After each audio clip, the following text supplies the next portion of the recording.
Ez dijo inor baita dena nire bitartez ez bada. Jaunak esanak.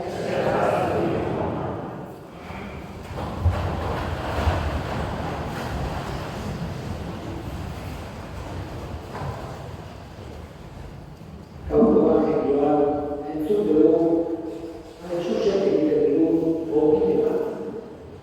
Jainkoarekin sinistu ezazue jangoikoarekin esaten digu Jesusek.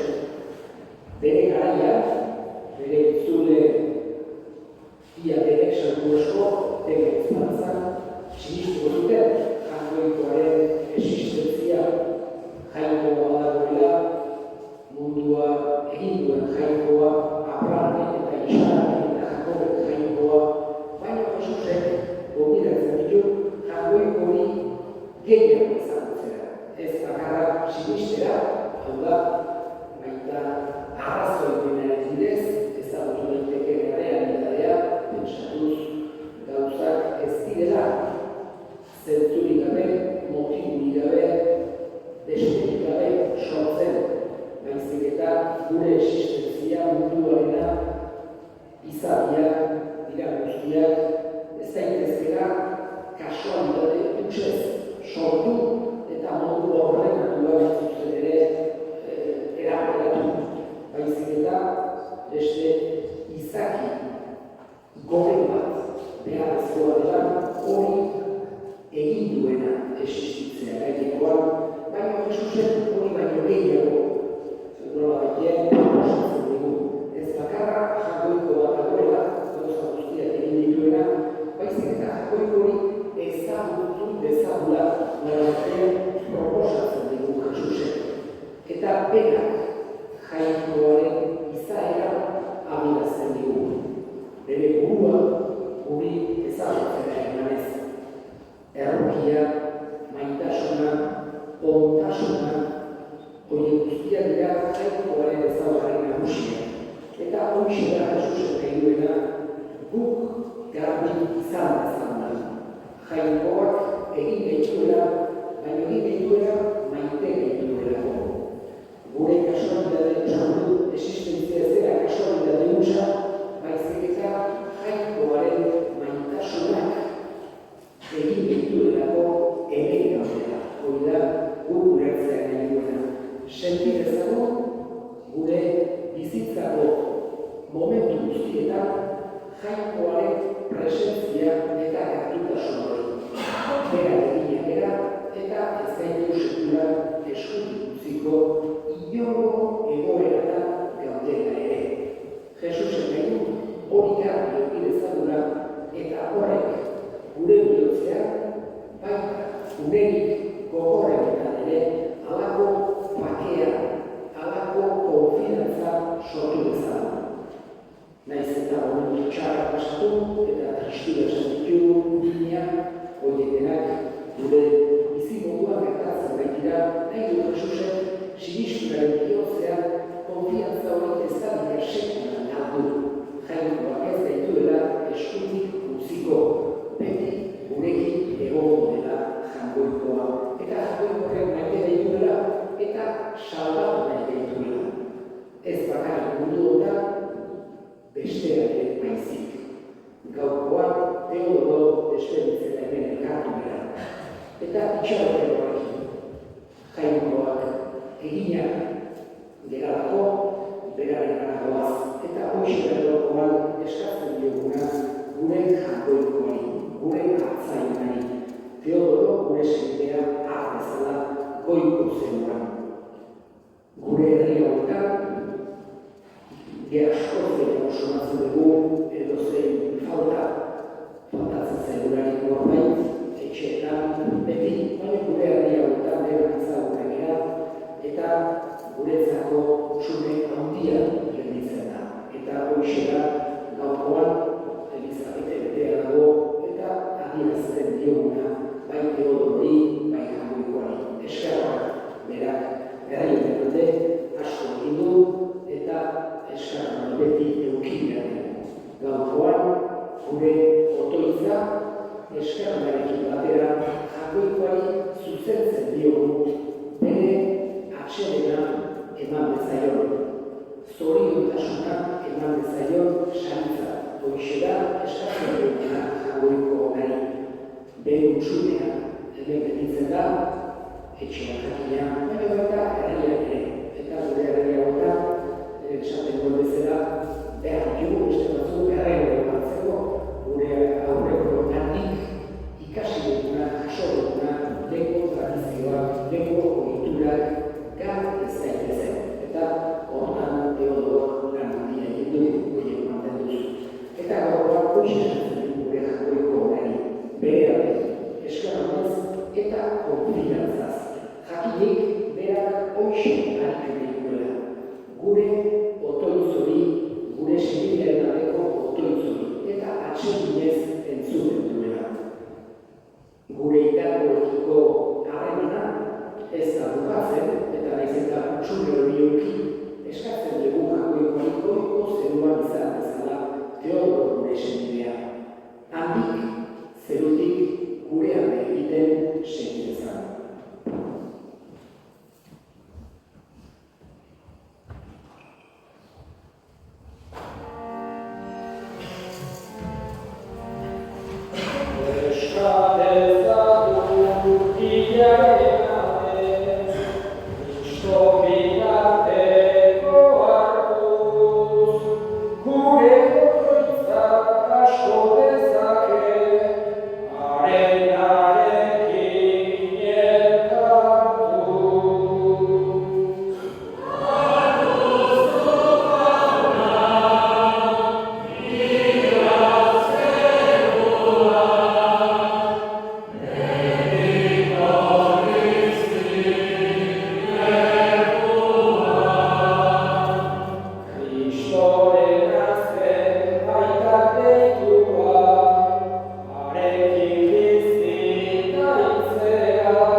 Bera, dena deira guztiok betiko egizten zen, gehiago horrekin ere bizien hando guztiok betiko zuretzat bizik zen.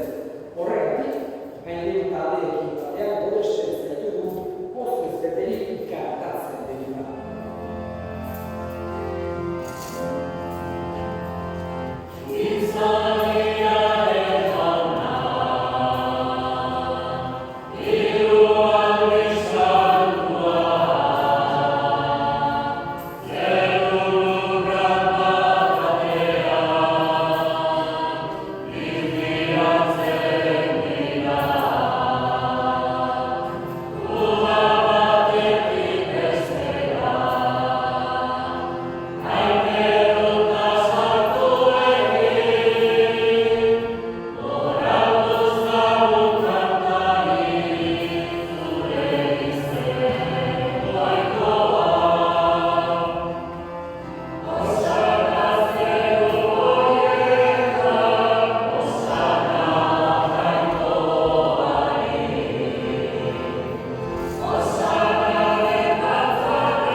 Onerri jarte, zorekin eta honetan,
Dai, mi hai fatto, mi sto già un po' peccato, ma che era io sua causa è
Eta egin dezagun gure azken erreskurtsoa.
Jaio ala guztiena, zuri otoitz